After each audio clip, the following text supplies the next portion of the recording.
Ô beau chardonneret, aux ailes jaunes, au masque rouge et aux yeux noirs, que tu chantes avec une voix douce à celui qui sait écouter. De tous les coins de rue d'Alger émane le chant mélodieux et délicat d'un oiseau, le chardonneret élégant, El Meknine, comme on l'appelle ici.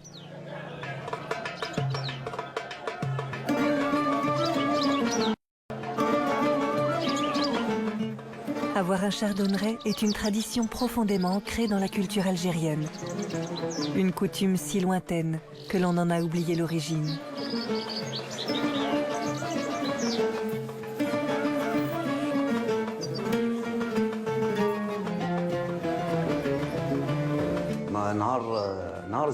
Depuis que je suis tout petit, il y a un chardonneret à la maison. Mon père, mes oncles, toute ma famille a toujours été passionnée par le chardonneret. Tout le quartier était passionné par le chardonneret.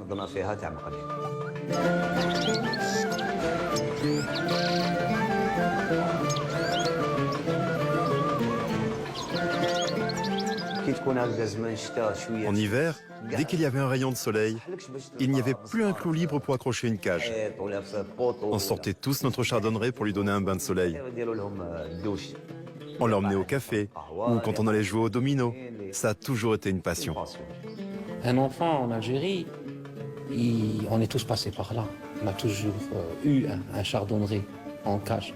Je me rappelle du temps, ça remonte peut-être à très loin, peut-être 40 ans. On devait faire les cages nous-mêmes, c'est-à-dire avec nos propres mains, avec du grillage.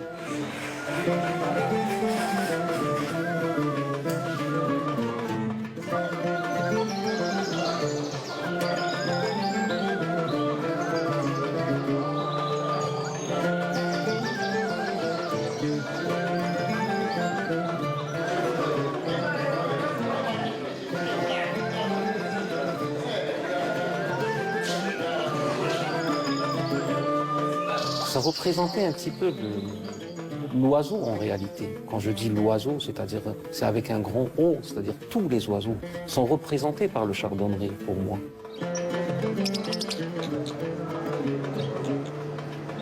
Cet oiseau qui berce le quotidien des Algériens depuis des générations est à l'origine un animal sauvage. Mais aujourd'hui, son chant mélodieux a disparu des grands espaces, comme en Kabylie.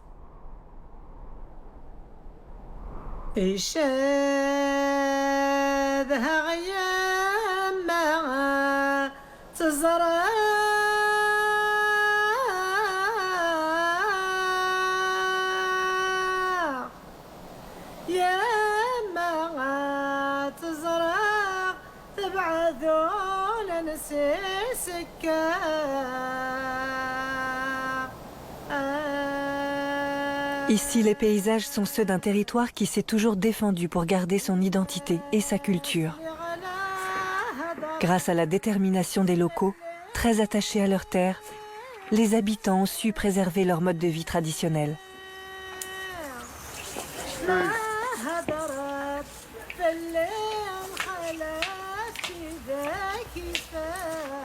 Majid est né dans ce village.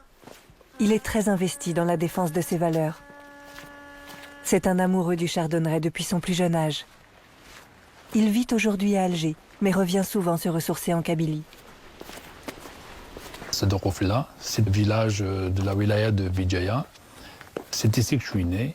J'ai une enfance qui est là, et un passé. C'est plein d'aventures avec les cousins, les cousines, les voisins, les amis. J'ai de très très bons souvenirs. Avant, il y avait beaucoup de chardonnerets ici. C'est des volées de centaines, voire des milliers de chardonnerets. Et c'était plein, c'était incroyable. Mais après, à force de chasser, il y avait une diminution phénoménale. Chaque année, je voyais les quantités diminuer. À un certain moment, j'ai tiré la sonnette d'alarme. J'ai dit aux gens, les cousins qui chassaient, il faut arrêter parce que ça devient très sérieux. On ne voit plus les quantités qu'on voyait quelques années en arrière. La situation, elle est grave, quoi, elle est alarmante.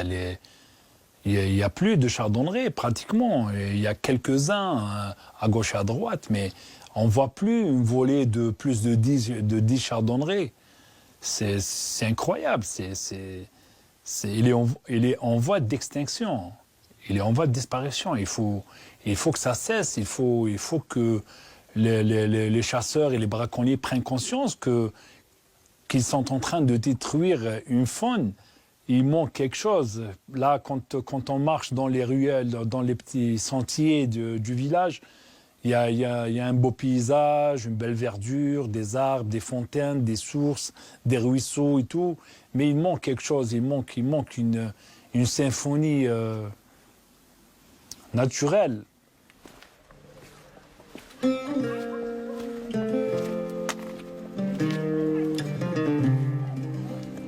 En parallèle de sa vie professionnelle, Majid est très engagé dans la sauvegarde de cette espèce. Aujourd'hui, il élève des chardonnerets avec un projet très personnel. Il va bientôt prendre sa retraite et revenir vivre en Kabylie, où il espère retrouver le chardonneret en liberté, dans son environnement naturel.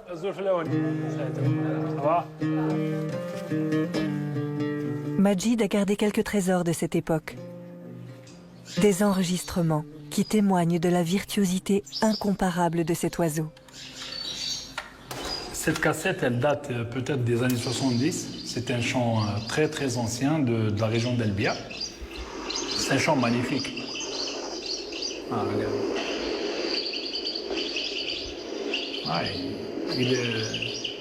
Il improvise. On sent qu'il y a une certaine improvisation. Il est en train de perfectionner un chant, d'améliorer, comme si il est en train de faire une répétition pour une pièce de théâtre. Et puis,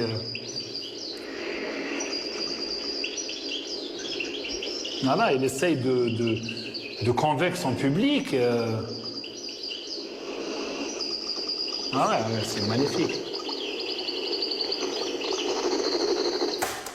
Ben, je l'ai gardé parce que je ne peux pas m'en passer, parce que c'est, comment dire, c'est un chant qui a bercé mon enfance. C'est un imitateur d'oiseaux. Il imite et il perfectionne, et il le fait mieux que le propriétaire, quoi.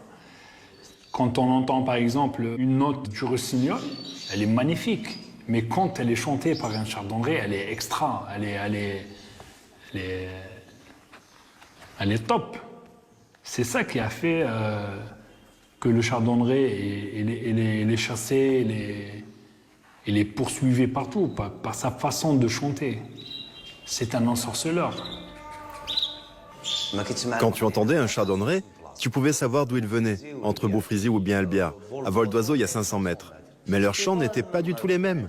D'un côté, c'était le tite-à-tête, et de l'autre, le prêtre. Certaines notes étaient les mêmes, mais la totalité du chant était différente. C'était la même chose avec le boliman, quand le chardonneret se met à danser en chantant. D'un endroit à l'autre, ce n'était pas le même. Avant, on parlait d'un beau tatadiou, ou bien d'un beau kiakasoso, d'une belle castagnette ou d'une belle mandoline. Mais aujourd'hui, on ne parle plus que du tiwawati. Mais si le chardonneret disparaît, pourquoi débattre de son chant? S'il n'y a plus d'oiseaux pour chanter, à quoi bon discuter de son chant? Il faut d'abord le protéger. Le chant, on verra après.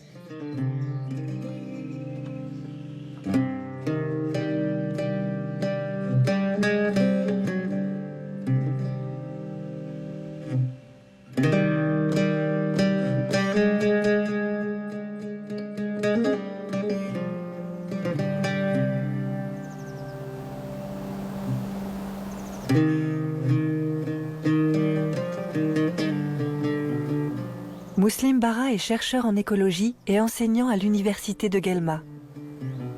Il s'intéresse plus particulièrement à l'oiseau dans son environnement naturel.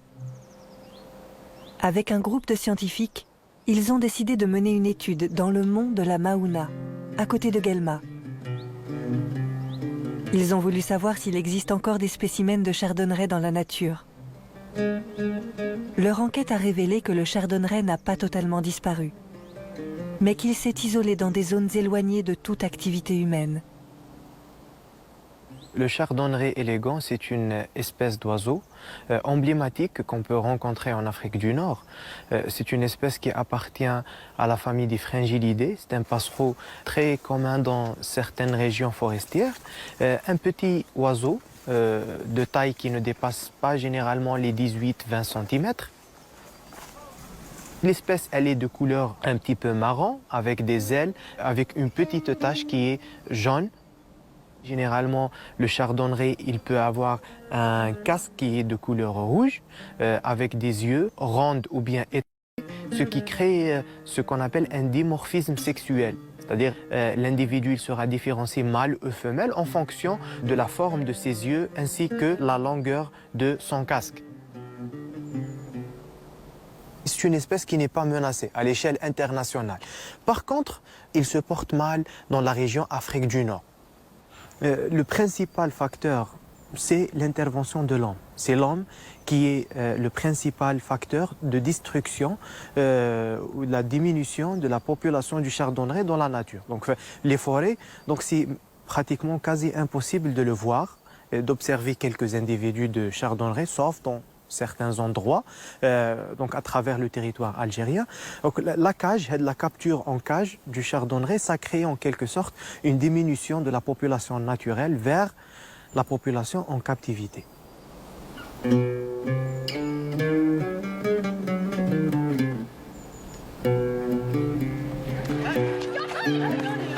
Face à la pression qui pèse sur le chardonneret, quelques biologistes et militants pour l'environnement ont créé une association dont l'objectif est de sensibiliser les plus jeunes.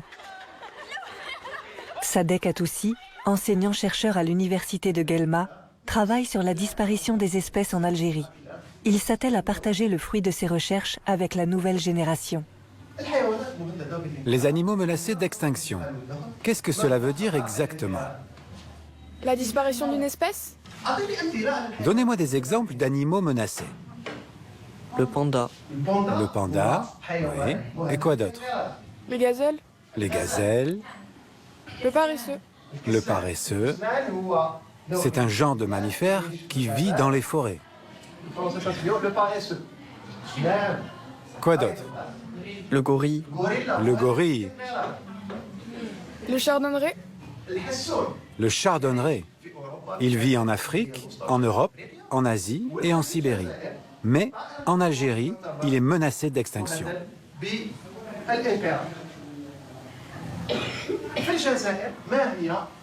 Quelles sont les causes de la diminution du chardonneret en Algérie? La chasse non réglementée. La chasse. C'est la menace principale qui pèse sur le chardonneret en Algérie. Quoi d'autre? Le fait que son prix soit très élevé? En quoi c'est une menace? Parce qu'on le chasse pour le vendre. La chasse pour la vente.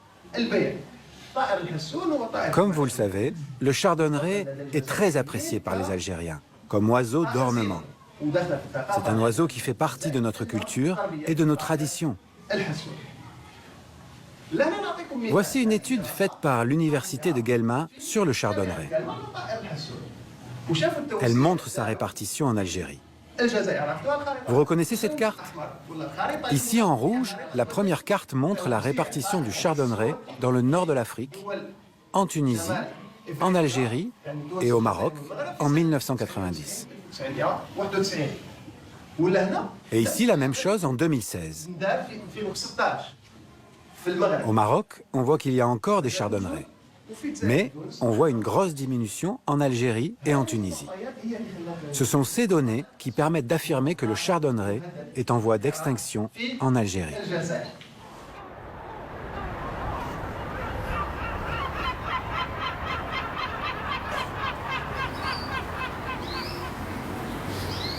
Par ma formation, je suis un petit peu mathématicien, je suis logique. On a chassé le chardonneret pendant des années, des dizaines d'années. Il n'y a pas eu de disparition du chardonneret. Pop, à un moment donné, il y a disparition. C'est-à-dire qu'il y a quelque chose qui vient de s'ajouter à ce qui se passait avant. Il y avait toujours des chasseurs. Depuis la nuit des temps, on a toujours chassé le chardonneret, mais on l'a pas décimé. J'estime que c'était vraiment là où on a vraiment décimé le chardonneret en Algérie, c'était la décennie noire. Dans les années 90, l'Algérie a connu une guerre civile qui a causé plus de 200 000 morts. Un climat de peur a régné pendant plus de 10 ans dans tout le pays. Lors de ce conflit, la nature et plus particulièrement les forêts ont aussi été touchées. Des incendies provoqués pour déloger les groupes armés ont dévasté les zones de nidification du chardonneret. Cette période a laissé une lourde empreinte dans les paysages, comme dans les mémoires. Plus l'endroit était dangereux, plus on avait de chances d'y trouver des chardonnerets. C'est là où la passion dépasse la raison. Quelqu'un raisonnable ne serait pas entré dans la forêt pendant cette période. D'un côté, tu pouvais tomber sur les services de l'ordre, qui te demandaient ce que tu faisais là. Et de l'autre, tu pouvais te retrouver nez à nez avec des terroristes. On était passionnés par le chardonneret, mais aussi par la chasse en elle-même. Bien sûr, on avait peur quand on entrait dans la forêt. Mais il suffisait que l'on voie un chardonneret, puis un deuxième, pour qu'on oublie qu'on était en pleine décennie noire. On ne pensait plus qu'à ce qu'on voyait. Cette période des années 90 a été dramatique sur tous les plans pour les populations de chardonneret. Leur équilibre, déjà fragilisé par la chasse et par la destruction de leur habitat, s'est vu encore bouleversé par l'expansion démographique et l'usage anarchique de pesticides.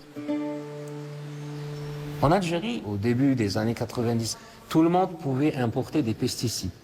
Mais là, l'utilisation était catastrophique encore une fois. Chose que beaucoup de gens ne savent pas. Le chardonneret n'est pas que granivore, il est insectivore. Donc, on s'attaquait carrément au père et à la mère et à la nichée aussi qui devait être alimentée d'insectes parce que c'est le moment où elle a besoin de protéines. Et la preuve, il y avait beaucoup d'éleveurs, beaucoup de connaisseurs qui ont vu carrément des nichées mortes dans leur nid.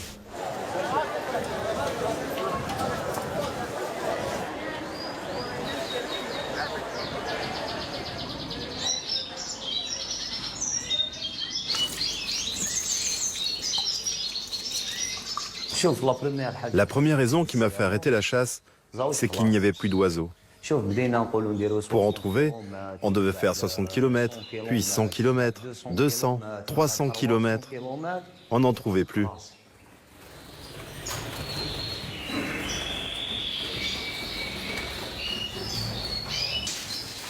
Il ne faut pas se mentir. La chasse, c'est un vice. On y prend goût. Mais heureusement, j'ai appris à m'en passer.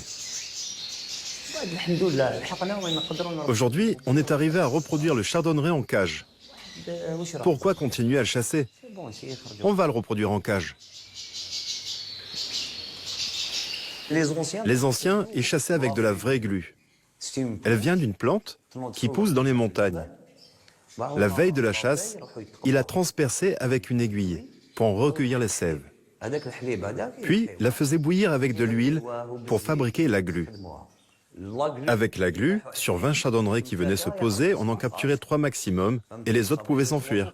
Ça laissait une chance à l'oiseau. Moi, j'utilisais le petit filet espagnol, qui me permettait d'attraper juste l'oiseau que j'avais choisi, sans déranger les autres qui venaient boire à côté. Mais à partir d'un certain moment, certains chasseurs se sont mis à utiliser des filets scientifiques. Et là, ça a été le massacre. Des filets de 12 mètres étaient tendus et cachés dans les champs. Et tous les oiseaux qui s'en approchaient étaient pris au piège. Mais dans cette période des années 90, la chasse du chardonneret a commencé à devenir un peu plus commerciale. Donc il fallait avoir d'autres moyens. Et ces moyens-là, c'est des moyens sauvages. Plus on va dans le temps, il y a moins de chardonneret, donc ça devient plus précieux et ça devient une denrée rare. Donc maintenant, il est encore plus poursuivi qu'avant, parce qu'il coûte plus cher. De mon temps, on pouvait acheter un chardonneret à 1 dinar, alors que maintenant, on l'achète à 5000 dinars. Une fois l'Algérie vidée de ses chardonnerets, les marchands se sont tournés vers le Maroc. Là-bas, les forêts encore préservées abritent des populations de chardonnerets qui se renouvellent grâce aux migrations d'oiseaux arrivant des pays du sud de l'Europe.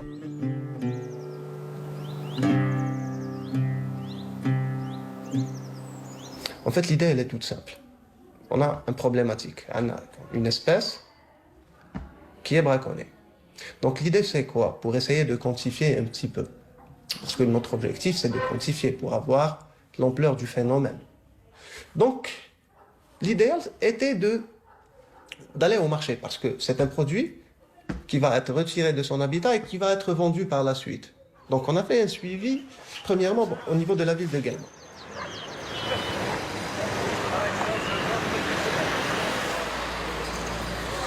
Sur le marché de Guelma, on retrouve les vendeurs d'oiseaux traditionnels.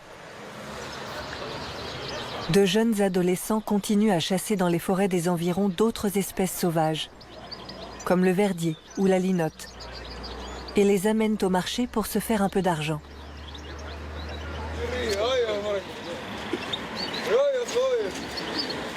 Certains amateurs de chardonneret et éleveurs viennent également se séparer de leurs plus beaux spécimens, en espérant faire une plus-value à la revente. Mais ce ne sont pas ces activités qui constituent la plus grande menace pour les oiseaux sauvages.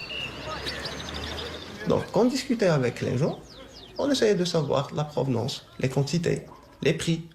Ils nous ont dit qu'actuellement, la plus grande partie des chardonnerets commercialisés en Algérie provient du Maroc. C'est-à-dire, on a une activité de braconnage qui est couplée à une activité de contrebande. Donc les braconneurs, ils font la chasse au Maroc. Les prix au Maroc, c'est à peu près entre 60 et 70 dirhams. Et ici en Algérie, on a un prix qui dépasse généralement les 2000-3000 dinars. Donc c'est plus intéressant de le vendre en Algérie que de le vendre au Maroc. Donc les chasseurs sont installés au Maroc. Après, c'est des grossistes qui vont les acheter au Maroc. Ils vont les acheminer en Algérie. Et en Algérie, la plus grande partie des oiseaux va partir à Alger, qui est le centre de distribution pour le reste de l'Algérie. Les marchés, c'est le problème numéro un, parce que c'est là que les braconniers se rencontrent, c'est là que le massacre est fait, parce que quand on rentre dans un marché, on voit des milliers de chardonnerets qui sont vendus. Sûrement, plus que la moitié va mourir. Déjà, il est stressé au moment de la chasse, il est encore plus stressé au moment de transport aux frontières. Ils mettent du chauffage pendant le trajet la nuit. Automatiquement, l'oiseau, il est malade. La plupart meurent. Donc, il faut que ça cesse, il faut bouger et arrêter de ce massacre. C'est les marchés de la honte.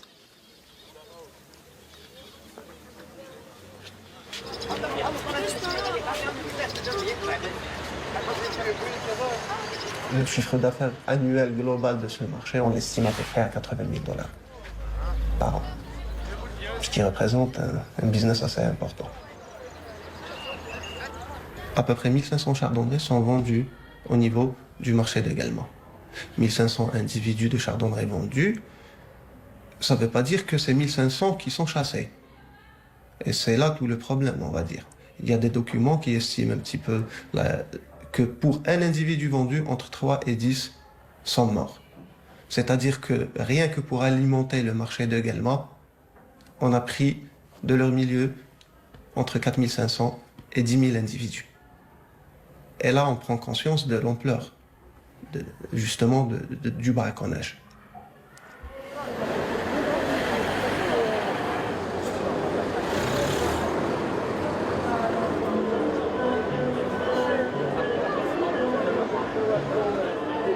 Les amoureux de chardonneret regrettent les dérives de cette passion ancestrale. Aujourd'hui, conscients d'avoir une part de responsabilité dans la disparition de l'oiseau, ce sont eux les premiers à proposer des solutions pour changer cet état des choses. C'est dans ce sens que Toufik a créé l'AOA, l'association ornithologique algéroise, une grande première en Algérie. Il fallait créer soit une association, soit un club, soit un organisme qui soit reconnu auquel les gens vont adhérer et on pourra se rencontrer pour parler oiseaux. Ce qu'on essaye de faire, c'est d'être le plus près possible de l'éleveur. Parce que l'éleveur, il faut vraiment être un éleveur pour comprendre que pour lui, élever des oiseaux, c'est vital. Ça fait partie de sa vie. Il ne peut pas s'empêcher d'avoir des oiseaux. C'est vrai que peut-être quelqu'un d'autre va lui dire moi je verrai plutôt les oiseaux dans la nature. Ils sont nés pour voler, donc je les vois pas en cage. Oui monsieur, vous avez raison. Mais lui, c'est un collectionneur, c'est un passionné. C'est-à-dire que il voit pas les choses comme ça. C'est bien beau d'interdire la chasse, d'interdire tout ça. Mais est-ce qu'on a donné à l'éleveur, à celui au braconnier, l'état d'esprit de comprendre ces interdictions? L'association essaie de donner une autre forme de protection. C'est-à-dire que on interdit sans interdire réellement. C'est-à-dire que nous, on est en train de créer des concours, des expositions de chardonneret, oui, de chardonneret, mais de chardonneret bagué. On est en train de pousser l'éleveur à aller dans un autre chemin, c'est-à-dire à reproduire le chardonneret. Sans se rendre compte, on l'a détourné du chardonneret qui vit dans la nature. Et on l'a orienté vers un chardonneret qui est né en captivité, qui est né en cage. C'est-à-dire qu'il va falloir qu'il reproduise son chardonneret pour qu'il puisse participer, au lieu d'aller le chasser dans la nature. L'association a permis aux passionnés d'échanger des idées et des conseils pour élever les oiseaux dans les meilleures conditions possibles. Riyad est un des piliers de l'AOA. Comme beaucoup d'éleveurs, il est devenu un véritable expert dans la reproduction du chardonneret en cage. Ils n'ont même pas 1 heure. Ils sont en train de sortir. Voilà.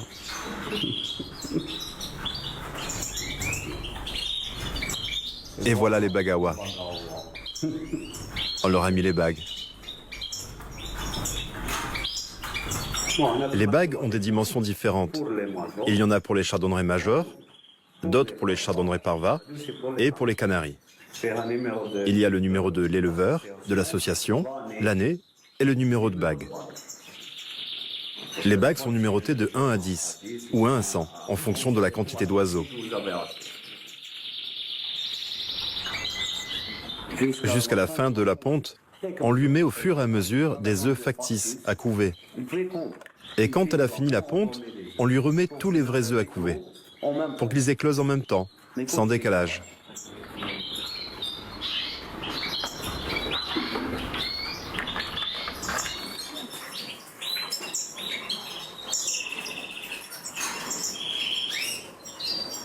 Il y a de la chapelure, du couscous. Il y a de la chapelure, du couscous, des larves. Il y a beaucoup de produits, hein.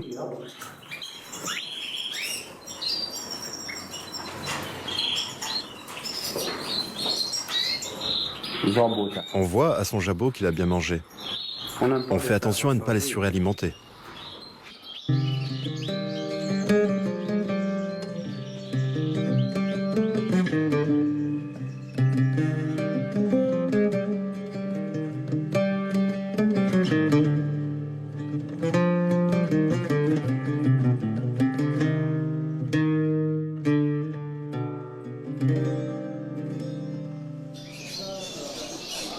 L'association a organisé un événement sans précédent en Algérie.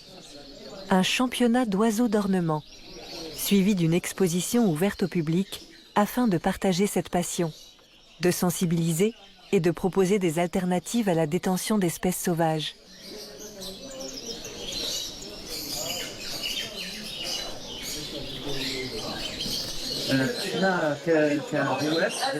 Nous, en tant que passionnés d'oiseaux, nous voulons exposer toutes sortes d'oiseaux pour que les Algériens ne se focalisent pas sur une seule espèce, comme le chardonneret. Si on arrive à les reproduire en grande quantité, on pourra mettre fin au marché et laisser tranquilles les oiseaux sauvages. C'est pourquoi il n'y en a aucun ici dans cette exposition. Nous voulons encourager la reproduction en captivité. On a longtemps dit qu'il était impossible de reproduire le chardonneret en cage. On a cherché le moyen d'y parvenir et on a réussi. Et vous voyez le résultat. Aujourd'hui, l'association reçoit un jury international. Il est là pour juger nos chardonnerets et aussi récompenser les éleveurs. Ils ont dû travailler pendant des années et avec leurs propres moyens pour réussir à reproduire cet oiseau.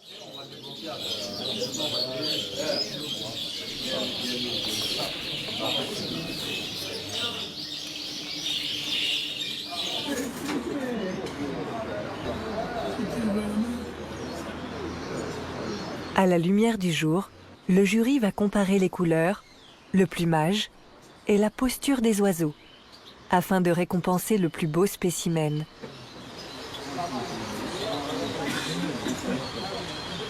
Les membres du jury sont particulièrement impressionnés par les chardonnerets des éleveurs algériens.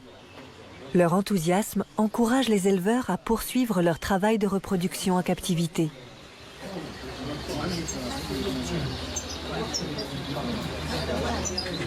Des chardonnerets d'élevage avec une bague qui sont cultivés pour faire des oiseaux comme ça, c'est des joyaux, c'est des bijoux.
Et j'espère qu'on va être de bons exemples pour eux.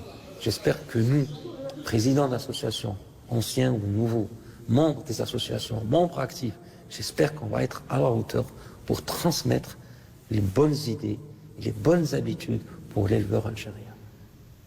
Je pense que c'est à travers ces associations-là, à travers ces organismes, qu'on pourra réussir à réintroduire et réimplanter notre chardonneret comme il était avant.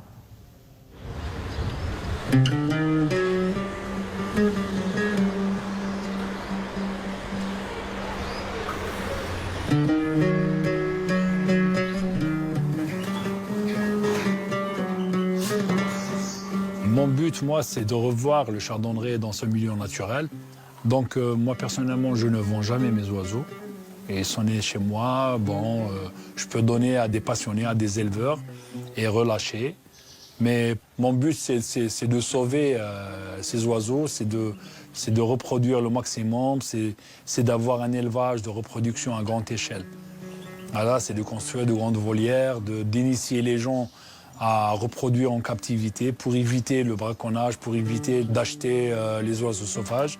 Donc c'est ça mon but.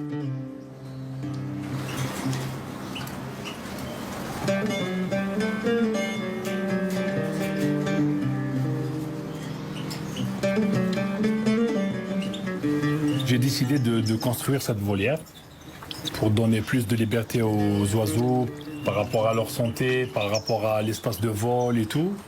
Ça a très très bien marché, toutes les femelles ont reproduit la première année. De là, j'ai décidé de garder cette volière exclusivement pour la reproduction. D'ailleurs, même le choix de l'endroit, il est étudié par rapport au soleil, elle est un petit peu camouflée par rapport au vent, donc ils sont tranquilles. Et je vois qu'ils sont heureux, quoi.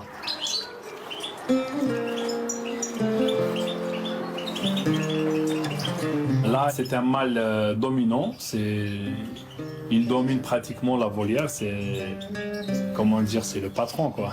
Il a un très beau gabarit, un très beau masque, il est très très beau. D'ailleurs, c'est un de mes préférés. Ouais, c'est un de mes préférés. Comme je suis natif de Bijaya, dans un petit village, j'ai pensé de réintroduire quelques sujets dans la nature, en espérant qu'ils vont se reproduire.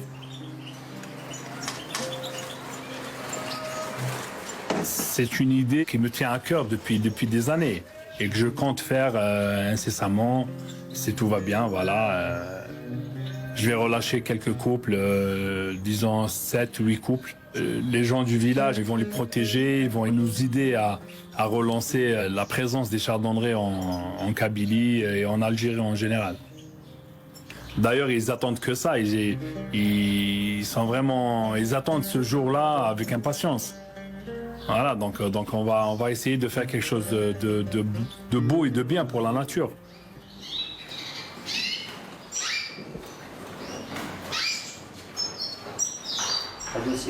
Ceux-là sont mes préférés. J'espère qu'au prochain championnat d'Algérie, les deux seront champions.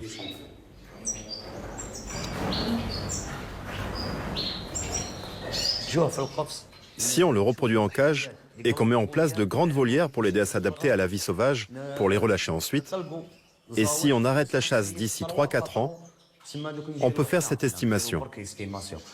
10 couples donnent naissance à 12 oisillons par an. Ça fait 120. 120 que l'on multiplie encore par 12 l'année suivante. Ça fait combien? 1440. Et ça continue, 1440 fois 12 l'année suivante. C'est très facile de le multiplier. En revanche, le plus difficile, c'est de stopper la chasse. Mais je suis confiant. J'ai l'espoir qu'on peut le faire. Mais avant tout, il faut que l'État nous aide. Comment peut-il nous aider? En mettant fin au braconnage, en faisant des lois strictes pour dissuader les chasseurs de chardonneret. Et surtout, il faut arrêter de vendre des chardonnerets au marché. Parce que si on les réintroduit d'un côté et que les chasseurs les recapturent de l'autre, cela ne sert à rien. Une des pistes, c'est justement de travailler sur cet aspect légal. En matière de chiffre d'affaires, le braconnage, c'est le troisième trafic au monde, après le trafic de drogue et le trafic d'armes. Les sanctions pénales par rapport au trafic de drogue et de trafic d'armes sont 10 fois plus importantes par rapport au braconnage. Alors qu'en matière de bénéfices, c'est quelque chose d'énorme. Donc déjà, c'est disproportionné. Un aspect légal pour réglementer le commerce électronique. Ici en Algérie, la plateforme la plus connue, c'est Wetkilis. Donc on a réalisé un suivi sur cette plateforme pendant une période allant de 3 à 4 mois.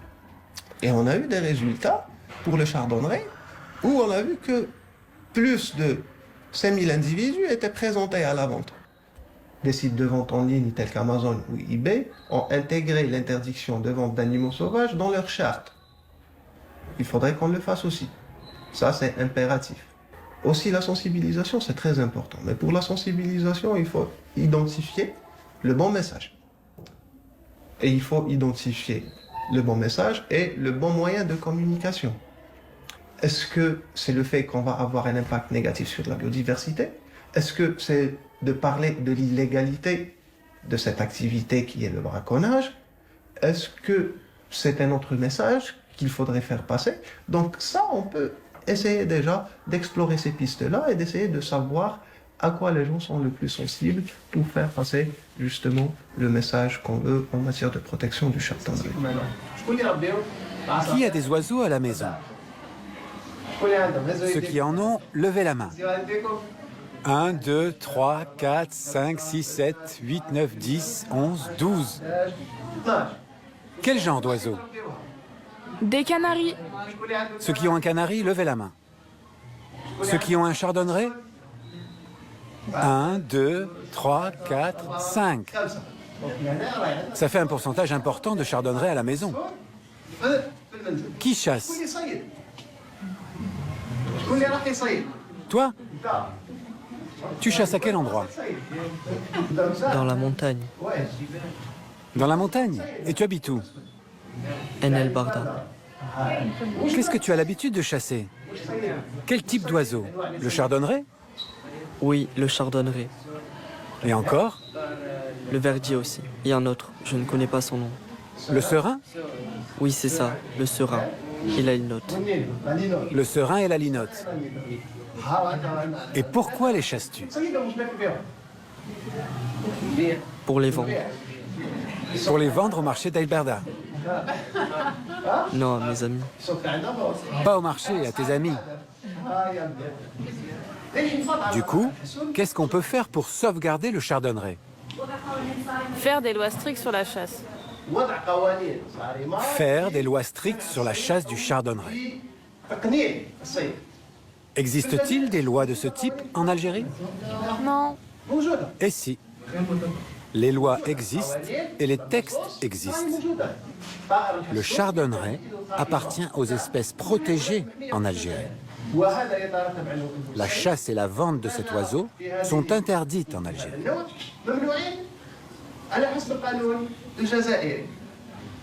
Qu'est-ce qu'on pourrait faire encore? Ce qu'on pourrait faire en premier, c'est de faire baisser la pression sur cet oiseau. S'il n'y a plus de demande, il n'y a plus d'acheteurs. Et notre but aujourd'hui, c'est de protéger le chardonneret. On veut le revoir dans la nature. Et pour ça, il faut arrêter de l'acheter.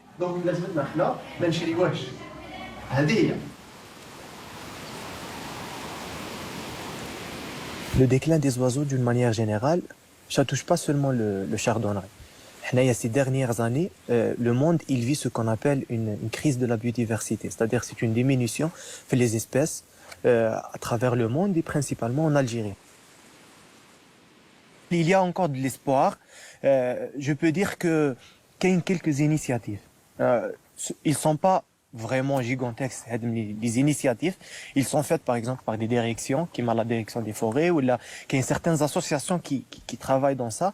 La législation algérienne aussi, elle s'est intéressée à l'aspect environnement. Il y a un national juridique sur ça.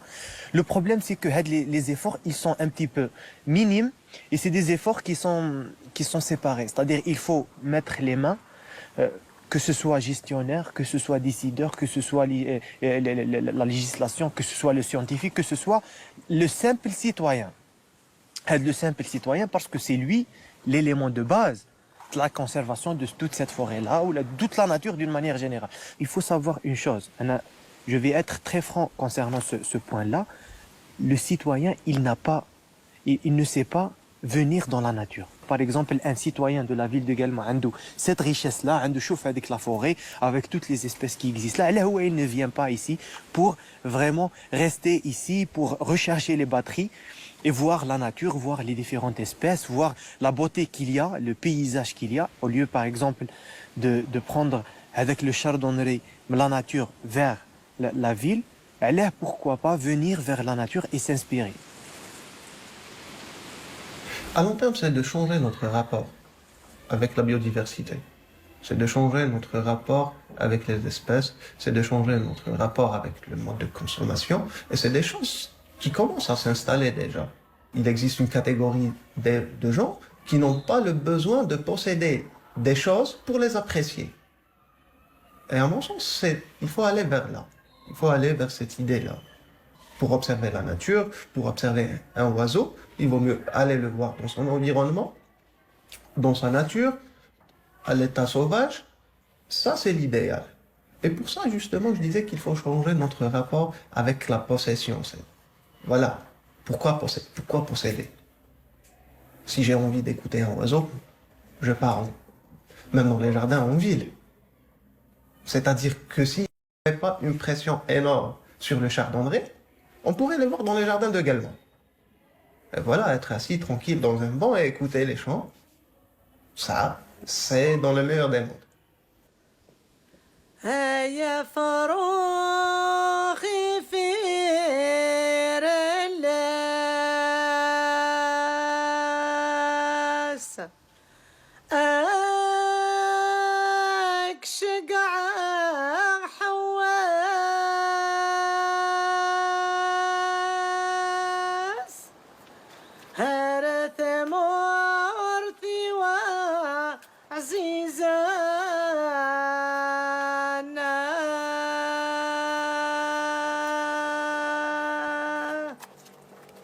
Aujourd'hui est un jour particulier pour Majid.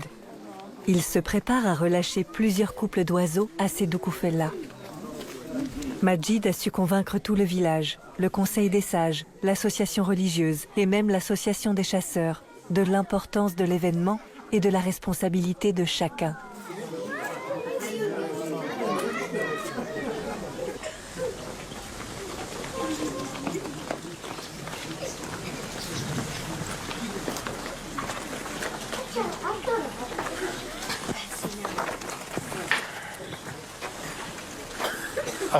Bonjour à tous. On s'est réunis aujourd'hui pour faire ensemble un geste vers la nature. On va relâcher des oiseaux, des chardonnerets et quelques autres oiseaux sauvages. On a commis des erreurs par le passé. On a chassé les oiseaux et aujourd'hui on se rend compte qu'il n'y en a plus. Notre idée, c'est d'essayer de rendre à la nature ce qu'on lui a pris. J'invite Dassaïd à me rejoindre. C'est un des sages de Sedoukoufella. Je le remercie. Je souhaite que ces oiseaux soient relâchés par les mains de ces enfants. À l'avenir, c'est eux qui devront les protéger. J'espère que l'innocence de ces mains leur portera bonheur. Autrefois, cet endroit était rempli d'oiseaux et de chardonnerets. C'était magnifique. Aujourd'hui, il manque quelque chose, comme un grain de sel. Notre village est très beau, mais il lui manque le chant des oiseaux. Et j'espère que tout redeviendra comme avant.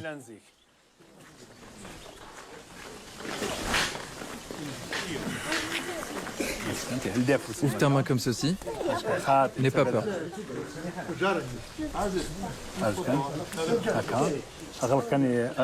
Ne lâche surtout pas. Attends, n'appuie surtout pas. Mets ta main au-dessus sans appuyer. Tiens-le juste comme ça.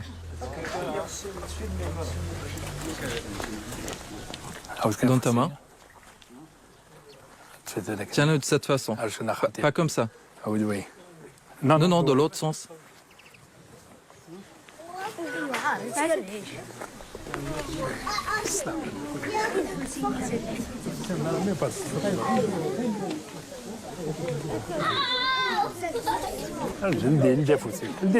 Ouvre tes petits doigts. Voilà. N'appuie surtout pas.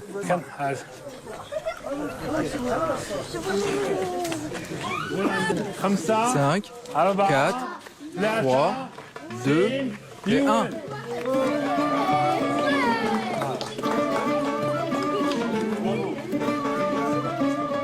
Le relâcher de Majid est un premier geste symbolique pour rendre à la nature ce qui lui a été volé par des hommes ensorcelés par la beauté et le chant d'un oiseau. Il ouvre humblement la voie à la réintroduction du chardonneret dans son milieu naturel. Majid sait que l'avenir de ce projet dépend du soutien de l'État algérien, mais aussi d'un travail commun avec tous les pays concernés. Il a aussi compris que le destin du chardonneret est entre les mains des générations futures, qui doivent apprendre à observer la beauté de la nature et à la respecter, sans se l'accaparer. Vous m'avez donné confiance, pas mal.